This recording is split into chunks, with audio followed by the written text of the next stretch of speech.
আন্তর্জাতিক বিমানবন্দর থেকে যুক্ত হচ্ছেন গুলজার আহমেদ। গুলজার, হামজাকে দেশে হামজার দেশে আসা নিয়ে দর্শকদের মধ্যে কেমন উচ্ছ্বাস উত্তেজনা দেখছেন এবং সেখানে প্রস্তুতি কেমন?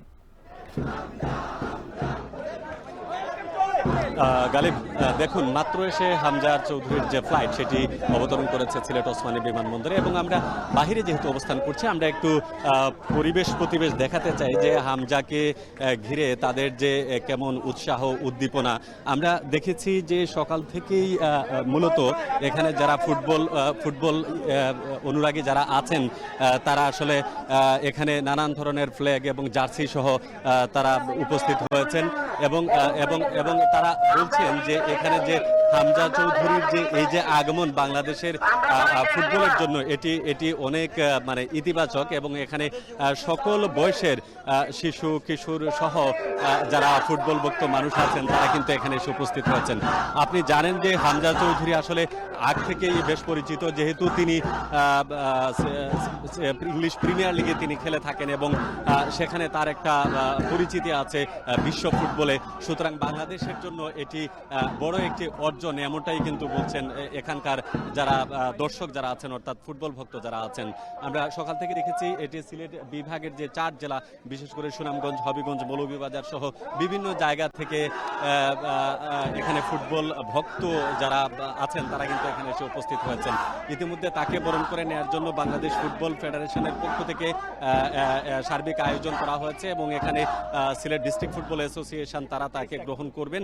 সেখান থেকে গ্রহণ করার পর মূলত তাকে পাঠিয়ে দিয়ে তিনি যাবেন তার নিজ গ্রামে হবিগঞ্জের বাহুবলে এবং এখানে সিলেট এয়ারপোর্ট অর্থাৎ সিলেট আন্তর্জাতিক বিমানবন্দরের যে অবস্থা, বর্ণিল একটি পরিবেশ আসলে বিরাজ করছে।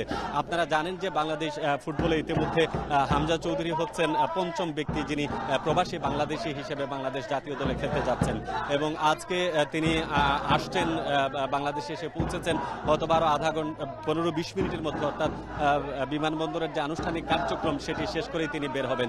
ইতিমধ্যে তার বাবা, হামজা চৌধুরীর বাবা মুর্শেদ চৌধুরী, তিনি আমাদের সাথে কথা বলেছেন, দেওয়ান মুর্শেদ চৌধুরী। তিনি বলেছেন যে এখানে তাকে গ্রহণ করার পর মূলত তিনি একদিনের জন্য বাড়িতে যাবেন এবং আজকে হবিগঞ্জে যাওয়ার পর তার গ্রামের যে স্থানীয় লোকজন আছেন তাদের সাথে তিনি সৌজন্য সাক্ষাৎ করবেন।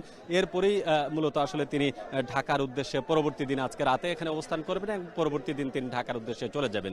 তো হামজা চৌধুরী যেহেতু সিলেটের একজন সন্তান, সুতরাং সিলেটের মানুষের আগ্রহ তো আছেই, পাশাপাশি সিলেটের বাইরেও যারা, বিশেষ করে হামজা চৌধুরীর যে অর্জন, আপনি জানেন যে হামজা চৌধুরী 2018-19 সালে অনূর্ধ্ব 21 দলের হয়ে ইংল্যান্ডের জাতীয় দলে কিন্তু তিনি খেলেছেন, অনূর্ধ্ব 19 দলের পক্ষে। এছাড়া তিনি উয়েফা চ্যাম্পিয়নশিপে অনূর্ধ্ব 23ও কিন্তু খেলেছেন, যদিও তিনি সেখানে বেশি ম্যাচ খেলতে পারেন নাই।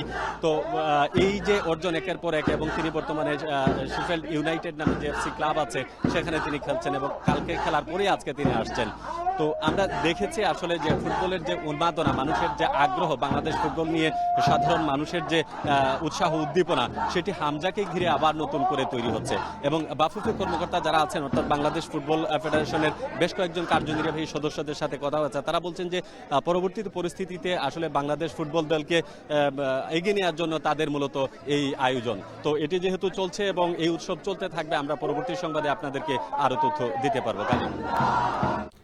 অবশেষে লাল সবুজের জার্সি জড়িয়ে বাংলাদেশে হয়ে খেলতে নামবেন হামজা চৌধুরী। ইতিমধ্যে তিনি দেশে এসেছেন, তাকে বরণ করে নিচ্ছেন সিলেটবাসী। সে খবরই জানাচ্ছিলেন সহকর্মী গুলজার আহমেদ।